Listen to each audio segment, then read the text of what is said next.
Bonjour à tous et à toutes. Merci d'être avec Immigration TV Canada, la seule chaîne qui vous donne des informations venues directement de l'immigration canadienne et du gouvernement canadien. C'est aussi la chaîne qui vous accompagne dans vos démarches d'immigration vers le Canada.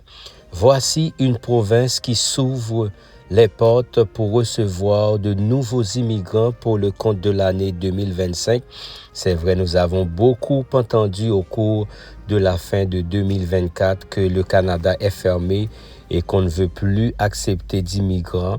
Donc, je vous dis d'entrée de jeu, le Canada ne saurait fermer les portes de manière totale ou générale parce que c'est un pays qui est fait surtout d'immigrants. Donc, l'assiette fiscale, je dirais, du Canada est reposée sur l'immigration en quelque sorte parce qu'ils émettent des visas. Donc, c'est beaucoup de chiffres en ce qui a trait aux dépenses pour faire venir des personnes ici au Canada. Donc, c'est en quelque sorte important l'immigration pour le Canada. Donc, la province du Manitoba se dit être prêt pour accueillir plus de personnes pour le compte de l'année de 2025. Donc, si vous rêvez de venir au Canada, pensez à cette province qu'il vous serait plus facile et je vous laisserai un lien à la description de cette vidéo afin que vous ayez de toutes bonnes idées concernant le Manitoba qui veut être différent du Québec en ce qui a trait à la réception de nouveaux immigrants pour l'année 2025.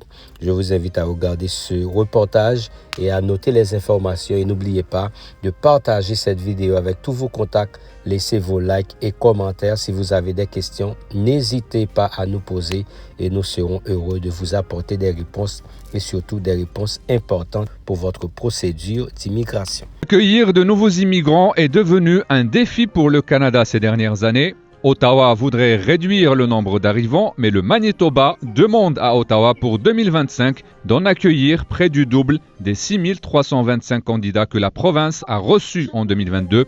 Plus de nouveaux arrivants serait une aubaine, selon Malaya Marcelino.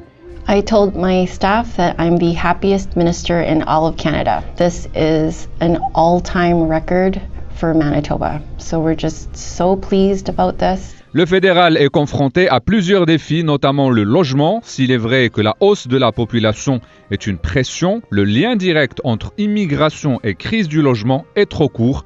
À la mi-septembre 2023, la Société canadienne d'hypothèques et de logement avançait ainsi que 3,5 millions de nouveaux logements devront être construits d'ici 2030. Le défi est de taille, construire l'équivalent de 500 000 nouveaux logements par année. Pour Madeleine Arbet, loger les nouveaux arrivants n'est pas facile. Il y a au Manitoba, il existe aussi un défi avec le logement abordable, absolument.